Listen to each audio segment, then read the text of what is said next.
మరి ఎందుకు రాజుని ప్రేమించినవు? నేను అడగగానే బ్యాలెన్స్ చేయిస్తాడు, నాకు పానీపూరి తినిపిస్తాడు, ఆటోలలో రోజు తిప్పుతాడు. నేను అడిగానని చెప్పి బిట్లు చూడ్డం ఆపేశాడు.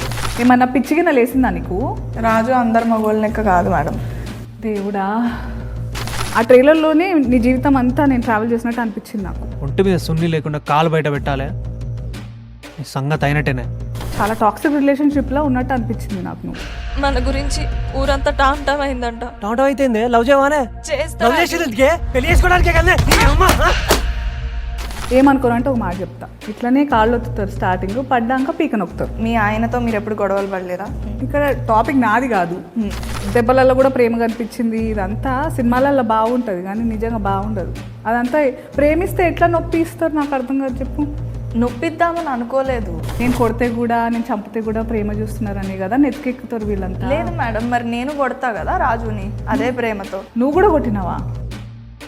ఇద్దరి మధ్యలో నలిగిపోయి నీ ఇష్టమేందో మర్చిపోయి బతుకుతున్నట్టు అనిపించింది. నీకంటూ ఒక ఇష్టం ఇష్టం అనేది ఉండద్దా? నిజంగా నాకు ఇష్టం ఉంటుందా మేడం? నాకు ఉండాలనే అంటున్నా నేను. మీరు రాంబాయి ప్లేస్లో ఉంటే ఏం చేస్తారు మేడం? నేను కూడా మస్తు దెబ్బలు తిన్నా. సిటీలో నీలాంటి ముద్దుగుండే పిల్లల్ని, ఇంత పద్ధతిగా ఉండే వాళ్ళని మస్తు మంది చూస్తారు. అప్పుడు తప్పు వాళ్ళదవుతుందా నీదవుతుందా? అమ్మాయిని ఎప్పుడు వస్తువులాగే చూస్తున్నారు, అప్పుడు ఇప్పుడు ఎప్పుడు. కండ్లు ఏమన్నా కాకులు ఎత్తుకెళ్ళినాయా? చున్నీ వేసుకోకపోతే నువ్వు దూరం అవుతావా? బుర్రుందా? వాడు నా మంచి కోసం చెప్పిండు మేడం. నీ మంచి నీ బట్టలలో ఉందా? ఏమో మేడం, నాకు అవన్నీ తెలియదు. రాజుగాని ఏం చేసినా నాకు ప్రేమే కనిపిస్తుంది. సో ఏదేమైనా ఎన్ని అష్ట కష్టాలు పడి మొత్తం కింద మీద పడి మీరిద్దరైతే పెళ్లి చేసుకుంటున్నారు. మంచి జరిగిందా చెడు జరిగిందా నేను చెప్పలేను, కానీ మీరైతే షేక్ అవుతారు మేడం.